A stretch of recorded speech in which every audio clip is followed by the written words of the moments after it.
Hey guys, how's it going?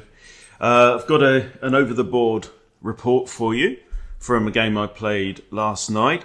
I'll give you a spoiler alert. I screwed it up, and I honestly I don't know what the flipping fecking whatever is wrong with me. Sasha, oi, Gil. I think the only way I could really sum it up is to borrow a song from Australian comic musician Kevin Bloody Wilson, who says, "I've had an absolute of a day.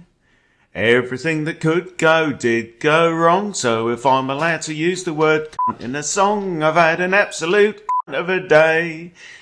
If you don't mind very foul language, go and look the song up. It's hilarious. It's very, very good indeed. My version is obviously cleaned up. Now, first of all, this is. I mean, look, I'm really dropping my trousers here, guys. Honestly, because first I'm going to show you the game that I didn't show you from last week. Right? So I played this like 8 days before, and we'll go through this relatively briefly because I've done the same exact thing. Not exactly, but you'll be amazed how similar these games are and how the flaw in my play is the same. Okay, so I've got the black pieces against Brendan Stoneham. I think I'm actually slightly higher rated than him. And we have a Spanish. So I play the Danish, or Schliemann defense. He takes, I recapture. He takes Queen d4. This is all bookity book. Queen out. This is actually a blunder from white. I play g6, takes, and now obviously the big trap is, the blitz bullet trap is that they take the rook, not noticing that it's defended by the queen, but they're not going to do that. He takes here, king d8. Okay. And now d3, and knight e7. Okay. All of this is normal, and now black is just better if not winning, right? Minus 3.4. And I'll show you how it goes. Queen retreats. I take the pawn. Bishop comes out now targeting c7. And I have a think about whether I can I capture on b2? Right? So what I decide to do here is come back with the queen. Now, that's actually a mistake. It goes from -5 to -1. I should have taken on b2 and hit the rook, okay? Now, I knew that this now it isn't playable, but I allow them to recapture here. Then I figure out I can take b2 because after this that happens and this, he's out of checks because the queen can't go there. And then look, here's what happens, right? They retreat. I come in to c1. This is absolute. It's -4 now. Black is winning. -21, guys. -6, right? Okay, and then stuff continues like this. I see I've got like an X-ray. We trade off. It's -4 still. Okay, and here they bring the knight out. It's -7. I retreat, start to kind of retreat my rook out of enemy lines, and then I do this, and now it's -2. Right, and after a load of stuff, he pushes his king and these 2 pawns up. I simplify down, and I get checkmated. Right, like that. Now, let me go back a bit. Go back a bit. Even from here,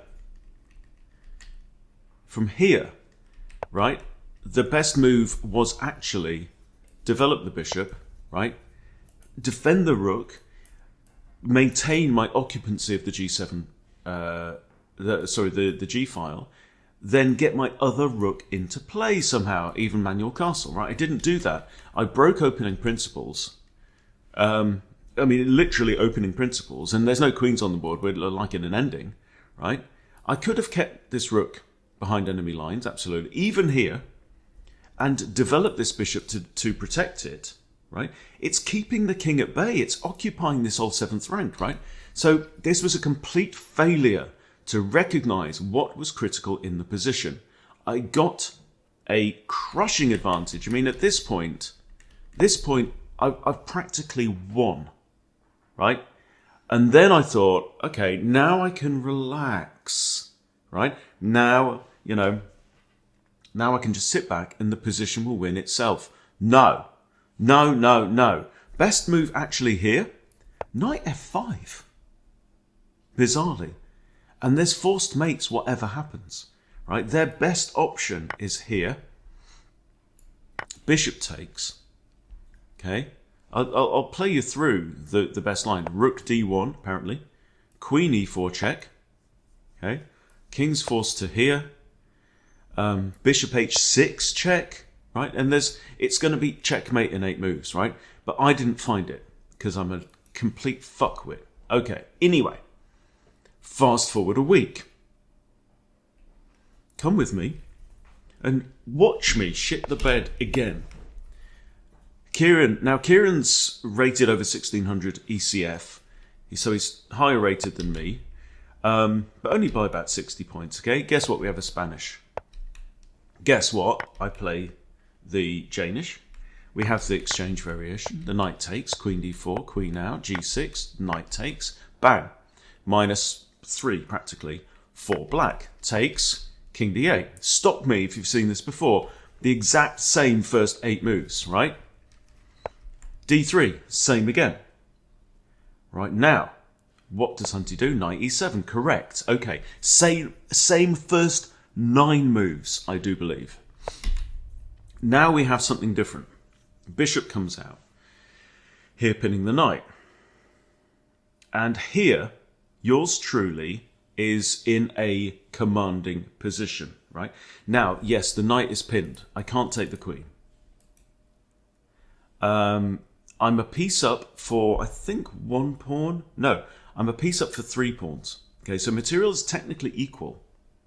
And here, guess what the winning move is? This position has been reached 5,600 times, okay, across all of Lee Chess Playdate. I've got everything switched on. 5,600 times.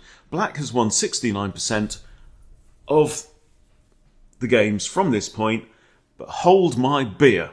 Right now, pause now, figure out what you would play in this position. Right, now the winning move, guess what?